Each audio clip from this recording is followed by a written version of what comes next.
សួស្តីនេះគឺជាការដាំបង្គោលធ្មេញដោយប្រើកាយបុរាណផងយើងបាទអានេះមេតាពេជ្រមេតាពេជ្រយើងចោះរុនទុយទៅយើងបាញ់មេតាពេជ្រទៅយើងយកទៅថត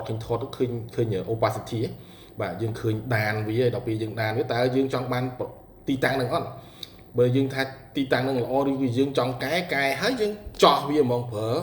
drill ផន implant ដែរតែយកអត់មាន stopper វាវែងបាទយកអត់មាន stopper ហ្នឹងយើងចោះវាទៅចោះឲ្យធ្លុះទៅ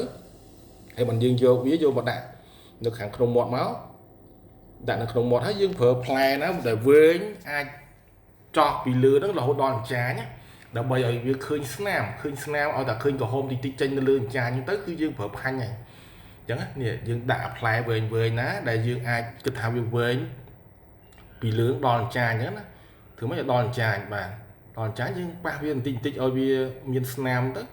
មានស្នាមនៅលើអញ្ចាញហើយយើងប្រើផាញ់នេះផាញ់យើងមើលរបៀបប្រើផាញ់ផង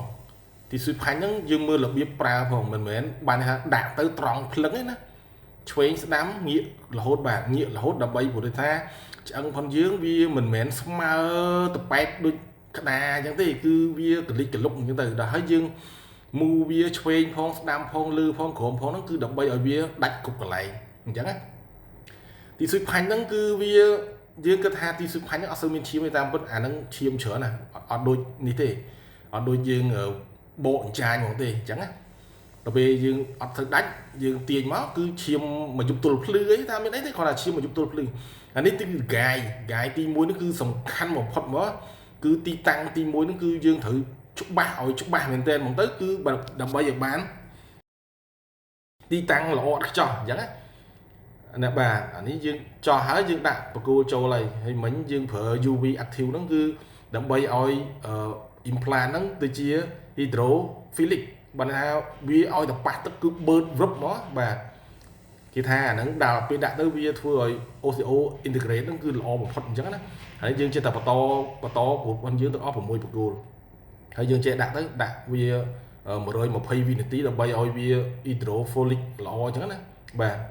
ហើយយើងដាក់អ្នកជំងឺនេះគឺគាត់ស្មោកជក់បរិយបាទជក់បរិយដល់ហើយយើង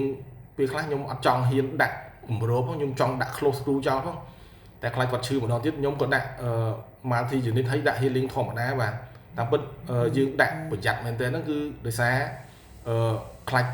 ដកដង្ហើមគឺគ្រាន់តែដង្ហើមបរិយជាប់មួយ implant ក៏ fail ដែរពេលខ្លះបាទប៉ុន្តែយើងអត់មានបើកអញ្ចាញនេះគឺឈឺដែរណាំមកគួរ6គ្រាប់អត់ឈឺទេឈឺអត់ទេឈឺតិចៗដែរក៏តិចៗហើយគួរចឹងទៅមកបាទ